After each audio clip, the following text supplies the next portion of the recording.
The room was spinning and it had nothing to do with the champagne. My heat suppressants should have lasted another 2 weeks.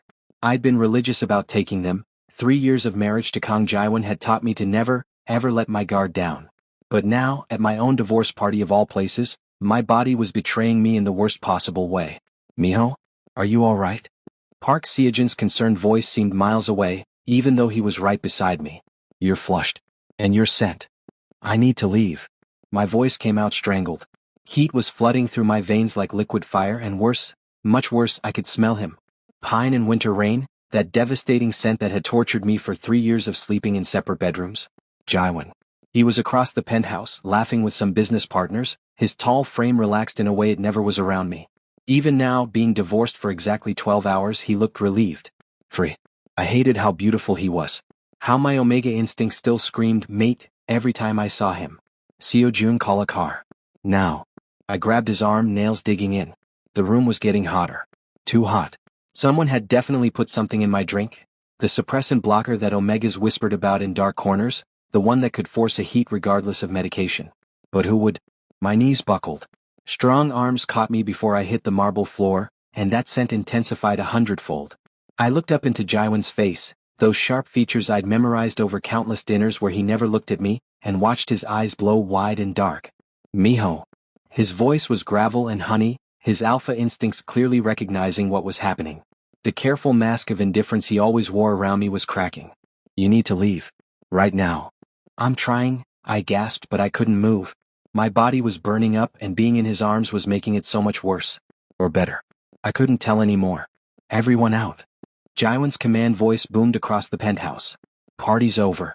Leave. Now. I barely registered the confused murmurs, the shuffling of feet. Seojin's panicked. Miho, I'll wait downstairs. Before Jaiwan was lifting me, carrying me through the crowd like I weighed nothing. This was a nightmare. This couldn't be happening. We'd signed the divorce papers this morning in his lawyer's sterile office. 3 years of arranged marriage, over in 15 minutes and a few signatures. Our families had gotten their business merger. Jaiwan had gotten his freedom from an Omega he never wanted. And I had gotten, well, I'd gotten to stop pretending my husband might someday love me. The divorce party had been his idea. Let's show everyone it's amicable, he'd said in that cool, professional tone he always used with me. No hard feelings.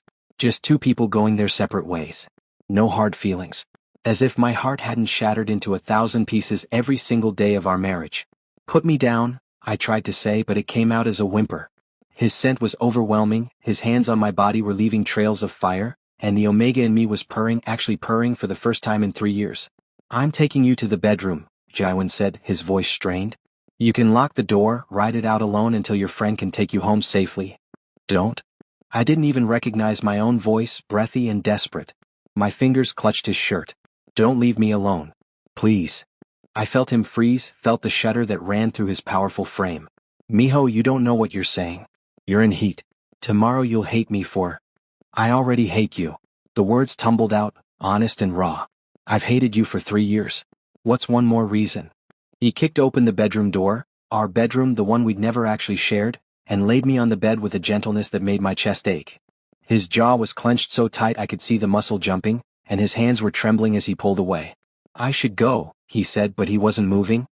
His eyes were fixed on me, dark and hungry in a way I'd never seen before. This is wrong.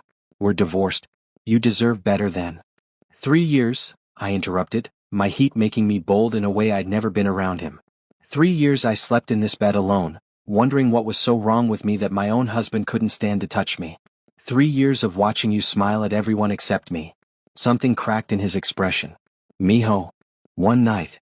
I reached for him, my Omega instinct screaming that this alpha, my husband, ex-husband, was right there. Give me one night where I don't have to wonder. One night where you actually want me. Then tomorrow we can go back to being strangers. I've never, his voice broke. You think I didn't want you? The laugh that escaped me was half-sob. You made it abundantly clear.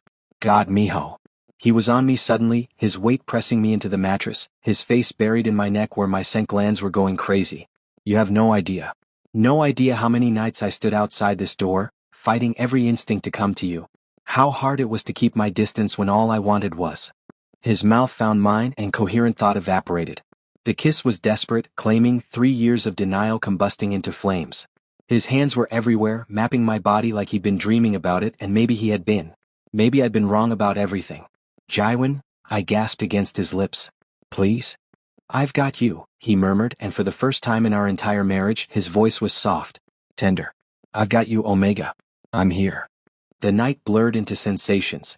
His hands, his mouth, the way he whispered my name like a prayer he'd been holding back for years.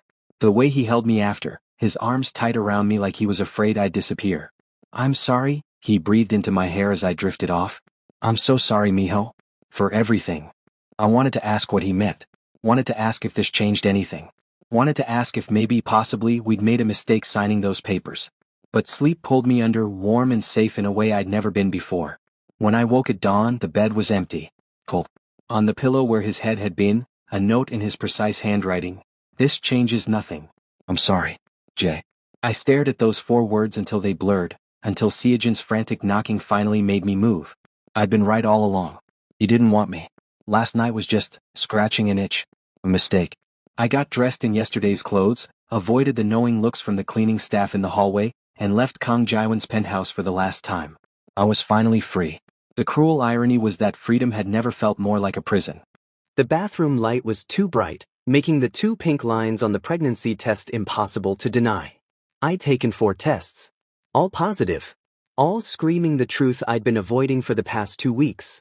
The nausea wasn't food poisoning, the exhaustion wasn't from my new job, and the heightened sense of smell wasn't seasonal allergies. I was pregnant with Kang Jaiwan's baby. Miho. Seojin's voice came through the bathroom door, gentle but worried. Whatever it says, we'll handle it together. I promise. Handle it. As if this was something that could be handled like a work crisis or a missed deadline. As if I wasn't carrying the child of a man who'd left me a note saying our night together changed nothing. My hands shook as I opened the door. Seojun took one look at my face and pulled me into a hug. Positive? He asked softly. I nodded against his shoulder, too numb to cry. Okay. He pulled back, hands on my shoulders, his steady presence the only thing keeping me grounded. But what do you want to do? That was the question, wasn't it? What did I want? I thought about Jaiwan's face that morning when I'd left his penthouse. I'd glimpsed him through a doorway, already dressed in a crisp suit, on the phone like that night had never happened. He'd looked relieved that I was leaving quietly without a scene. I'm keeping it, I heard myself say. But I'm not telling him. Seojin's eyebrows shot up. Miho. No. I stepped back, wrapping my arms around my still flat stomach protectively. He made his choice, Seojun. This changes nothing, remember? He doesn't get to know. This baby is mine. That's not fair. Fair. Bitterness flooded my voice. Was it fair that I spent 3 years married to someone who couldn't stand to be in the same room as me? Was it fair that the one night he finally touched me, he dismissed it like a mistake the next morning? Seojun sighed, running a hand through his hair. You're right. I'm sorry. Just promise me you'll think about it? Really think about it? I promised, but I'd already made up my mind. 2 months later, I was starting to believe I'd actually pulled it off. My new life in Busan was simple but peaceful. The small marketing firm where I worked was nothing compared to the corporate giant Jaiwan ran, but my coworkers were kind, my boss was reasonable, and nobody knew about my past. I was just Lee Miho, the quiet new hire who did good work and kept to himself. The morning sickness had finally subsided, and at 12 weeks, I was barely showing, just enough that I'd switched to looser shirts. But nothing obvious. I'd found a good doctor, started taking prenatal vitamins, and even begun to feel something like excitement when I thought about the baby. I could do this. I could build a life without Kang Jaiwan. Then Kim Jisoo, our team leader, burst into my office with the biggest smile I'd ever seen on her face. Miho, we got it. We actually got the account. I looked up from my computer, confused. The account. The big one. The proposal we submitted last month to that massive Seoul corporation. She was practically bouncing. They loved our pitch. They want us to present the full campaign next week. This could make our entire year. Something cold settled in my stomach. Which corporation? Kang Industries. Can you believe it? We're meeting with the CEO himself, Kang Jaiwan. Apparently, he personally requested to oversee this project. She grabbed my hands, oblivious to how I'd gone pale. You're leading the presentation, Miho. This is huge for you. The room tilted slightly. I can't. Maybe Juno could. Are you kidding? Your proposal was brilliant. Besides, the CEO specifically mentioned wanting to meet the team lead. She squeezed my hands. I know it's intimidating, but you've got this. Meetings next Tuesday at 9 a.m. at their Seoul headquarters. After she left, I sat frozen at my desk, my hand unconsciously moving to my stomach. This couldn't be happening. Jaiwan was in Seoul. I was in Busan. Our worlds weren't supposed to collide again. Maybe he won't recognize you, Seo Jun suggested that night over the phone, though he sounded doubtful. It's been 2 months. You've changed your hair. Lost weight? Well, except for the baby. Maybe you'll get lucky? I didn't believe in luck. Not anymore. Tuesday arrived too quickly. I'd chosen my outfit carefully. A loose button-down shirt over dress pants with an elastic waistband, professional but forgiving around my small bump. My hair was longer now, swept differently. Maybe Seo Jun was right. Maybe. I walked into the conference room, and every hope shattered. Kang Jaiwan sat at the head of the table in a charcoal suit that probably cost more than my monthly rent, looking like he'd stepped out of a magazine spread. He was mid-conversation with one of his executives, but the moment I entered, his head turned. Our eyes met. I watched recognition flash across his face. Surprise, then something darker. Hunger. His gaze traveled down my body slowly, deliberately, and I saw the exact moment he noticed something different about me. His eyes narrowed slightly, fixed on my midsection where the shirt draped just a bit too carefully. Mr. Kang. I forced my voice to stay steady, professional. Thank you for this opportunity. I'm Lee Miho, team lead for this project. Lee Miho. The way he said my name sent shivers down my spine.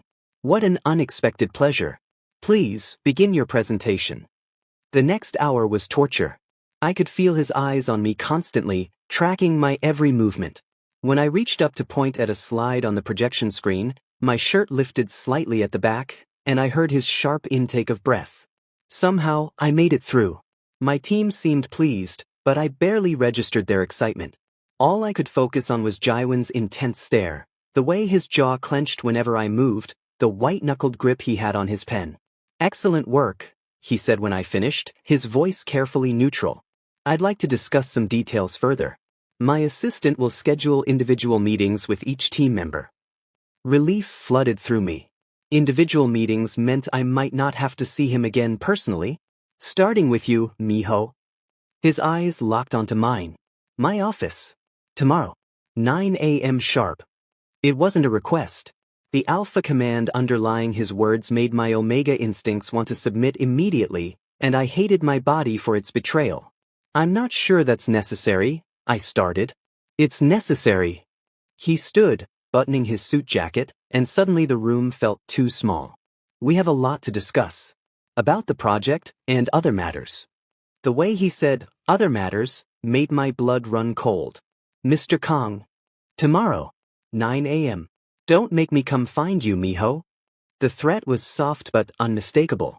Then, louder for the rest of the room, I look forward to working with your team. As everyone filed out, chattering excitedly about the successful meeting, Jaiwan caught my wrist. His touch sent electricity through my skin. You disappeared, he said quietly, so only I could hear. No goodbye, no forwarding address, no trace. Why? I pulled my hand away. We were divorced. I didn't owe you anything. Didn't you? His eyes searched my face. After that night changed nothing. You said so yourself. I stepped back, needing distance. Excuse me. I have a long drive back to Busan. I walked away before he could respond, my heart pounding so hard I thought it might burst from my chest. That evening my phone rang. Unknown number. Against my better judgment, I answered. If you don't come tomorrow, Jaiwan's voice was low, dangerous, I will drive to Busan myself and knock on every door until I find you. We need to talk, Miho. About why you left. About why you're hiding. And about why you looked like you might faint when I mentioned meeting again. There's nothing to talk about. Are you sick? The question came out sharp, worried. You've lost weight. You're pale. And that shirt you wore today was at least 2 sizes too big. What aren't you telling me? My hand moved protectively to my stomach. Goodbye, Jaiwan. I hung up, but I couldn't stop shaking. He knew something was wrong. And Kang Jaiwan had never been the type to let mysteries go unsolved. Tomorrow everything would change. I didn't go to his office the next morning. Instead, I called in sick, told Jisoo I had a stomach bug, and spent the day hiding in my tiny Busan apartment with all the curtains drawn. Seo-jun brought me soup I couldn't eat and sat with me while I ignored 17 calls from an unknown Seoul number. He's going to show up here, Seo-jun warned, scrolling through his phone. You know that, right? Kang Jaewon doesn't strike me as the type who accepts being ignored. Let him try. He doesn't know where I live. Seo-jun gave me a look that said I was being naive. Miho, the man runs a $1 billion empire. If he wants to find you, he'll find you. He found me at 8 p.m. I was in my pajamas, hair wet from the shower, when someone knocked on my door. Not a polite knock, a demanding one that made my Omega instinct snap to attention. I know you're in there, Miho. Jaewon's voice carried through the door, tight with barely controlled anger. We can do this the easy way or the hard way. Your choice. My hand instinctively moved to my stomach, where the small bump was visible now without the loose clothing to hide it. I couldn't let him see. Not yet. Not like this. But I knew Jaewon. He'd stand out there all night if he had to. Probably wake up the whole building. With trembling hands, I grabbed the oversized hoodie from my couch and pulled it on, making sure it hung loose and shapeless. Then I opened the door just enough to glare at him. You can't just show up at my home. He pushed past me into the apartment before I could finish, and I was too shocked to stop him. He looked different than he had yesterday, hair slightly disheveled like he'd been running his hands through it, tie loosened, sleeves rolled up. He looked frantic. You ignored my calls all day. He spun to face me, and the raw emotion in his eyes made me step back. Do you have any idea what went through my mind? After you looked ready to collapse yesterday, after you've clearly lost weight. I haven't lost weight, I said automatically, then cursed myself. His eyes narrowed, that analytical gaze I knew so well sweeping over me again, lingering on the bulky hoodie. You're hiding something. He took a step closer. I've been going insane trying to figure out what. Are you sick? Did someone hurt you? Is that why you ran away to Busan? I didn't run away. I moved on. There's a difference. I crossed my arms over my chest, very aware of the pregnancy book Seo-jun had bought me sitting in plain view on my coffee table. You should leave. Not until you tell me why you disappeared. Another step closer. We were in my tiny living room, and his presence seemed to fill every inch of space. That night, Miho. Did I hurt you? Did I do something? That night meant nothing, remember? Bitterness leaked into my voice. You made that very clear with your little note. Pain flashed across his face. That note was the biggest mistake of my life. I laughed, the sound harsh even to my own ears. Which part? Writing it or leaving it? All of it. His voice dropped, rough and sincere in a way that made my chest tight. I panicked. I woke up with you in my arms and you were so beautiful, so perfect, and I thought when you woke up you'd regret it. Regret me. So I ran like a coward and tried to make it seem like it didn't matter. It didn't matter, I whispered, but the words felt hollow. It mattered. He was close enough now that I could smell his scent, pine and winter rain, the scent that had haunted my dreams for months. It was the best night of my life and I ruined it. I've been trying to find you for 2 months, Miho. I hired investigators, called in favors, drove myself and my assistant crazy. And then you walked into that conference room yesterday. He trailed off, his eyes moving over my face like he was memorizing it. Then, slowly his gaze dropped lower. To the hoodie. To the way I was unconsciously holding my arms over my stomach. I saw the exact moment suspicion bloomed into realization. Miho. His voice was very quiet. Very careful. Why are you wearing a hoodie 3 sizes too big in your own apartment? I was cold. It's 25 degrees outside. You have the heat on. He took one more step and now we were barely a foot apart. What are you hiding from me? Nothing. You're being paranoid. His eyes caught on something past my shoulder. I watched his face change as he registered what he was seeing. The prenatal vitamins on the kitchen counter that I'd forgotten to put away. The pregnancy book with its unmistakable cover on the coffee table. The brochure for an OBGYN clinic peeking out from under a magazine. The color drained from his face. No, he breathed. Then louder, no. Miho, tell me I'm wrong. I couldn't speak. Couldn't move. Could only watch as he crossed to the counter and picked up the vitamin bottle with shaking hands, reading the label. Prenatal vitamins. His voice cracked. For pregnant omegas. The bottle slipped from his fingers, clattering on the counter. He turned to me and the devastation in his eyes made something break inside my chest. How long? The question came out barely above a whisper. Jaewon. How long, Miho? The alpha command in his voice was so powerful that I actually swayed on my feet. He must have realized what he'd done because immediately his expression shifted to horror. I'm sorry. God, I'm sorry. Please. Please just tell me. How far along are you? The fight drained out of me. What was the point of lying now? 14 weeks, I whispered. I watched him do the math, watched understanding dawn. The divorce party. His voice was hollow. That night. Yes. And you weren't going to tell me. Not a question. An accusation wrapped in pain. You made it clear that night meant nothing. The words exploded out of me, months of hurt and anger finally breaking free. What was I supposed to do? Show up at your office and tell you, hey, remember that mistake we made? Well, surprise, you're going to be a father? You didn't want me, Jaiwan. You made that abundantly clear for 3 years. I didn't want you? He laughed, the sound broken and bitter. Miho, I've been in love with you since before we got married. The world stopped. What? Our parents arranged the marriage for business, yes. But I agreed because I'd seen you at a company function 2 years before that and couldn't get you out of my head. He ran his hands through his hair, pacing now like a caged animal. I stupidly thought, that if we got married maybe eventually you'd see me as more than just an obligation. But you always looked so miserable. So trapped. Every time I came near you, you'd flinch or look away. Because you never wanted to touch me. I shot back. 3 years, Jaiwan. 3 years of separate bedrooms, of you barely speaking to me, of watching you smile at everyone except your own spouse. I was trying to give you space. Trying not to pressure you into something you clearly didn't want. His voice rose to match mine. You think it was easy? Lying in bed every night knowing you were one wall away, smelling your scent, wanting you so badly I could barely breathe. We stared at each other, both breathing hard, the weight of 3 years of miscommunication hanging between us. That night, he continued, voice softening, when your heat hit and you looked at me like you actually wanted me, like you needed me, I couldn't hold back anymore. I told myself it was just the heat talking, that you'd hate me in the morning. That's why I left that note. I thought I was protecting you from feeling obligated to. He stopped abruptly, his eyes going wide as he looked at my stomach again. There's a baby, he said like he was only now fully processing it. Our baby. Before I could respond, he crossed the room and dropped to his knees in front of me. His hands hovered near my stomach, trembling. May I?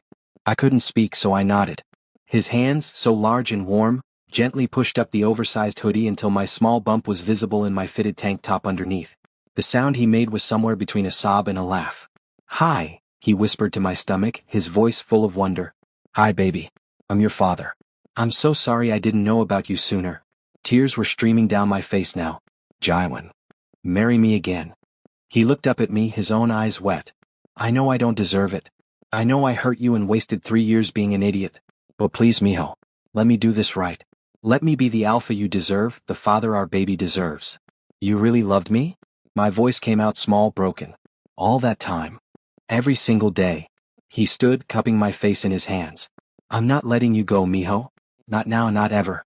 You're mine, this baby is mine, and I'll fight anyone, including you, who tries to take you away from me. The possessiveness should have scared me. Instead, it made me feel safer than I'd felt in months. Okay, I whispered. Okay, yes. I'll marry you. His kiss was gentle this time, reverent, full of promises neither of us could put into words. That night, I fell asleep in his arms in my tiny Busan apartment, his hand protectively over our baby, his heartbeat steady beneath my ear. For the first time since that morning in his penthouse, I felt whole. My phone buzzed on the nightstand sometime after midnight. Half asleep, I reached for it, careful not to wake Jaiwan. Unknown number. A message with no caller ID. Congratulations on the reconciliation. Such a touching scene through your window. But that baby would be better off with a stronger alpha. One who didn't abandon you for 3 years. I'll be taking what should be mine. So, what? My blood turned to ice. Someone had been watching us. Watching through my window. I looked at Jaiwan, sleeping peacefully, his hand still protectively on my stomach. I should wake him. Should tell him. But I just gotten him back. Just agreed to marry him again. I couldn't bear to shatter this fragile happiness yet. I deleted the message, turned off my phone, and tried to convince myself it was just a prank. But deep down I knew better. Choi Johan wasn't done with us. And I had no idea how much danger we were all in. The cafe Johan chose was too public for what he wanted, and he knew it. That's what made it threatening, conducting business like this in broad daylight, surrounded by people who had no idea what kind of monster sat across from me. You're looking well, Miho. Choi Johan's smile was all predator, sharp and calculating. He was handsome in an unsettling way, cold eyes, perfect features that somehow felt wrong. Pregnancy suits you. My hand moved instinctively to my stomach, now 16 weeks along and becoming harder to hide. What do you want? Straight to business. I like that. He slid a folder across the table. Open it. Inside were photos, Jaiwan and me at my first ultrasound appointment yesterday, his hand in mine, both of us staring at the screen with wonder. Someone had photographed us through the clinic window. There were more, us grocery shopping, Jaiwan's hand protectively on my back. Us at a restaurant, him feeding me a bite of his dessert, both of us laughing. Someone had been following us for days. Cute couple, Johan said, sipping his coffee like we were discussing the weather. Almost makes me feel bad about what I'm going to do next. Why are you doing this? My voice came out steadier than I felt. Because Kang Jaiwan has something I want. Several things actually. His company's AI technology, his government contracts, his reputation. He leaned forward. And now apparently he has you. The Omega who brought the Ice King to his knees. That's worth something too. He slid another document across. A contract. It's simple. You feed me information about Kang Industries. Merger plans, technology specs, client lists. In return, I pay you enough to disappear with that baby. Start a new life somewhere Jaiwan will never find you. I would never. Let me finish. His voice hardened. Because here's what happens if you refuse. He showed me his phone. More photos. These from the divorce party 2 months ago, showing Jaiwan and me disappearing into his bedroom together. They were time-stamped, strategically cropped to look incriminating. Imagine the headlines, Johan said softly. CEO Kang Jaiwan, so desperate for his ex-spouse, drugs and seduces them at their own divorce party. Even better, gets them pregnant, then tries to trap them in another marriage. The scandal would destroy him. His board would force him out. His company's stock would crash. That's not what happened. I was drugged by someone. I stopped, realization hitting me like ice water. You had someone spike my drink. His smile confirmed everything. You forced my heat to trap Jaiwan, I whispered, horror flooding through me. This was all planned. Not exactly. I was hoping to create a scandal that night, catch the cold CEO taking advantage of his vulnerable ex-spouse. I didn't expect you two to actually reconcile. Or for you to get pregnant. He shrugged. But I'm adaptable. This works even better. You're insane. I'm ambitious. There's a difference. He leaned back. You have 48 hours to decide, mijo. Work with me or I destroy the father of your child and take everything he's built. Including you and that baby, because when Jaiwan's reputation is in shambles and he loses everything, you'll have no choice but to come to me for protection. An Omega with a baby needs a strong alpha after all. The threat in those words made my skin crawl. I'll tell Jaiwan everything. Please do. I'm counting on it actually. Watching him scramble to protect you will be entertaining. He stood buttoning his jacket. 48 hours, mijo. Clock's ticking. I went straight to Jaiwan's office, the folder clutched in my shaking hands. His assistant tried to stop me. He's in a meeting, but I pushed past her into the conference room where Jaiwan was mid-presentation to his board of directors. Every head turned. Jaiwan's eyes widened when he saw my face. Everyone out, he commanded. Meeting's over. Now. Nobody argued with that tone. Within 30 seconds the room was empty except for us. Mijo, what happened? Is it the baby? Choi Johan. I thrust the folder at him. He's been following us. He has photos, threats. He wants me to spy on you or he'll, my voice cracked. He'll destroy you. And he's the one who drugged me at the divorce party. This was all planned.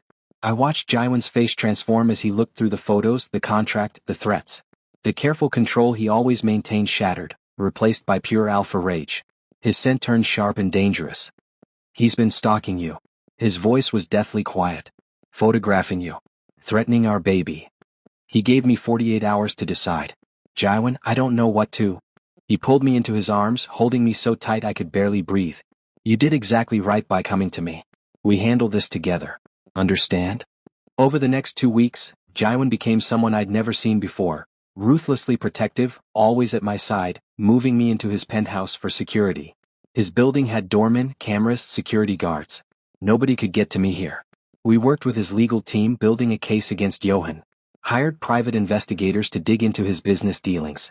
Found evidence of fraud, embezzlement, corporate espionage. We're going to bury him, Jaiwan promised me one night, his hand on my growing belly. Nobody threatens my family. My family. The words made something warm bloom in my chest. But it wasn't all strategy and protection. There were softer moments too. Jaiwan coming home early to cook dinner for my cravings, his terrible attempts at making kimchi that made me laugh until I cried. Our second ultrasound where we learned we were having a boy, and Jaiwan actually did cry, kissing my stomach and whispering promises to our son. "I'm not letting you go," he said one evening as we lay in bed, his arms wrapped around me from behind, his hands splayed protectively over my stomach where our baby was starting to kick. "Not to Johan, not to anyone. You're mine, mijo. This baby is mine. I'll fight the whole world if I have to." "That's very possessive, Alpha," I teased, but secretly, his protectiveness made me feel cherished in a way I'd never experienced. "You have no idea how possessive I can be." His lips brushed my neck right over my scent gland. "When this is over, when you're my spouse again legally, I'm going to put my mating mark right here. Let everyone know you're claimed." The thought should have scared me. Instead, it sent heat pooling through my body. "Is that a promise?" "It's a guarantee." That night, as I drifted off to sleep in his arms, I let myself believe we'd actually make it through this. That Johan would be defeated, that Jaiwan and I would get our second chance, that our baby would be born into a safe, loving home. Then my phone buzzed. Jaiwan was asleep, his hand protectively over my stomach, his breathing deep and even. I should have let it go. Should have ignored it. But something made me reach for it. Unknown number. A message with no caller ID. "Cute that you think security guards can stop me. I've been inside Jaiwan's building 3 times this week. His penthouse has lovely artwork, especially that photo of you two on his nightstand. The baby's room you're planning is sweet too. Blue walls, stars on the ceiling. Your son is going to love it. When he's mine. See you soon, Omega. Very soon." What? My blood turned to ice. He'd been inside our home, near our baby's nursery. Attached was a photo, taken from inside Jaiwan's penthouse, showing me asleep on the couch just yesterday, Jaiwan's hand on my stomach. The angle was from across the room. Someone had been in here, watching us, while we slept. I should wake Jaiwan. Should tell him everything. But as I looked at his peaceful face, the first relaxed expression I'd seen on him in weeks, I couldn't do it. Not yet.